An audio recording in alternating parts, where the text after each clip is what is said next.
क्या आपने कभी सोचा है कि एक दिन आप अपने बच्चों की स्कूल की फीस क्रिप्टो से भरेंगे या किराने की दुकान से चीनी क्रिप्टो से खरीदेंगे? Well, let me tell you, ये सब पॉसिबल है। नमस्कार। क्या आप भी हर जगह bitcoin, crypto currency, digital wallet जैसे शब्द सुन सुन के थक चुके हैं मगर समझ नहीं पाए कि आखिर ये है क्या? डोंट वरी, मैं पलक यादव आपको बताऊंगी कि आखिर ये क्रिप्टो क्या है। जी के डिजिटल शो में हम बात करेंगे आज डिजिटल मनी की। पर सबसे पहले जानते हैं कि ये पूरी क्रिप्टो की दुनिया आखिर आई कैसे। सबसे पहले था बार्टर सिस्टम, जैसे गेहूं के बदले जूते, आम के बदले सेब या नमक के बदले चाय। मगर क्योंकि ये सिस्टम में बहुत सी दिक्कत थी, जैसे कोई आम के बदले सेब ना ले तो फिर मुद्राओं का इस्तेमाल शुरू हुआ। सोने के, चांदी के, तांबे के और भी तरीके के सिक्के इस्तेमाल होने लगे। पार्टीशन से पहले भारत में दमड़ी, टका, पाई, आना, दमन्नी, चवन्नी, अठन्नी और रुपए के सिक्के चलते थे। मगर सिक्कों के भारी वजन की वजह से उनको लेकर इधर उधर जाना बहुत मुश्किल होता था, इसलिए पेपर करेंसी यानी नोट आना शुरू हुए। अब नोटों का इतिहास तो हम जानते ही हैं।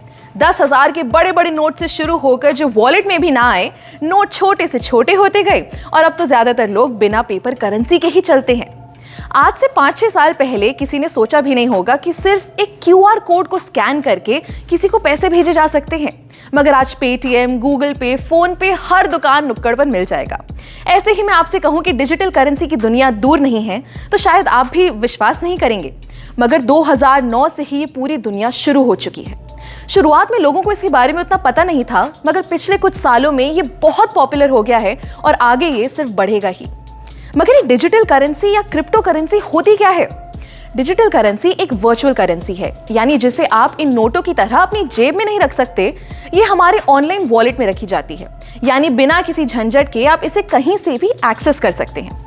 अच्छा, इसी का दूसरा नाम कह सकते हैं क्रिप्टो करेंसी। Crypto currency. अब करेंसी का मतलब तो हम समझते हैं पैसा, मगर ये क्रिप्टो किस भला का नाम है? क्रिप्टो मतलब छुपा हुआ या जो सीक्रेट हो, यानी कि आप क्रिप्टो करेंसी से अपने पैसे की जो भी ट्रांजैक्शन करेंगे या लेन देन करेंगे वो सब छुपा हुआ होगा और सिक्योर होगा। ये क्रिप्टो करेंसी का चलन 2009 में शुरू हुआ, जब सबसे पहली बार सातोशी नाकामोटो नाम के एक आदमी ने वर्चुअल करेंसी बनाई। अब इसका नाम हम सब ने कहीं ना कहीं सुना ही है। जी हाँ, बिटकॉइन। बिटकॉइन आज की डेट में इतनी बड़ी क्रिप्टो करेंसी बन चुकी है कि आप मानेंगे नहीं कि कई बड़ी बड़ी कंपनीज आज बिटकॉइन से पेमेंट्स लेती हैं। एक मजे की बात बताऊं, अगर आपने 2009 में एक बिटकॉइन खरीदा होता तो आज आपके पास बिना कुछ किए बैठे बिठाए करीब 16 लाख रुपए होते।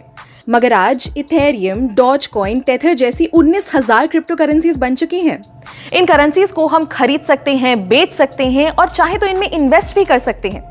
अब ये तो हम समझ गए कि क्रिप्टो करेंसी एक तरीके के ऐसे पैसे हैं जिन्हें हम छू नहीं सकते, मगर अगर हम इनसे खरीदेंगे या बेचेंगे तो इसे कोई कंट्रोल कर रहा होगा क्या? जी नहीं। यही खास बात है क्रिप्टो करेंसी की। इसे कोई थर्ड पार्टी जैसे कोई बैंक या कोई सरकार कंट्रोल नहीं करती, यानी कि ये डिसेंट्रलाइज्ड होता है। पूरे ट्रेडिशनल बैंकिंग सिस्टम को तोड़ते हुए क्रिप्टो की ट्रांजैक्शन सीधे एक वॉलेट से दूसरे वॉलेट में होती है। क्रिप्टो करेंसी को पहले उतनी मान्यता नहीं मिली थी। भारत जैसे कई देशों में इसका इस्तेमाल बैन था, मगर धीरे धीरे बहुत से देशों में ये लीगल हो चुका है। मार्च 2020 में भी इंडिया ने क्रिप्टो करेंसी से बैन हटा दिया। यहां तक कि हमारी फाइनेंस मिनिस्टर निर्मला सीतारमण ने 2022 के बजट में डिजिटल रुपी लॉन्च करने की बात की है। जी हाँ, भारत की पहली डिजिटल करेंसी। आरबीआई द्वारा लॉन्च की गई ये करेंसी रुपये के बराबर होगी और इसे फिजिकल करेंसी से एक्सचेंज किया जा सकेगा। है ना कमाल की बात? दोस्तों, क्रिप्टो की ये दुनिया जितनी बड़ी है उतनी ही इंटरेस्टिंग भी है, तो इनके बारे में हम जितना जाने उतना कम रहेगा।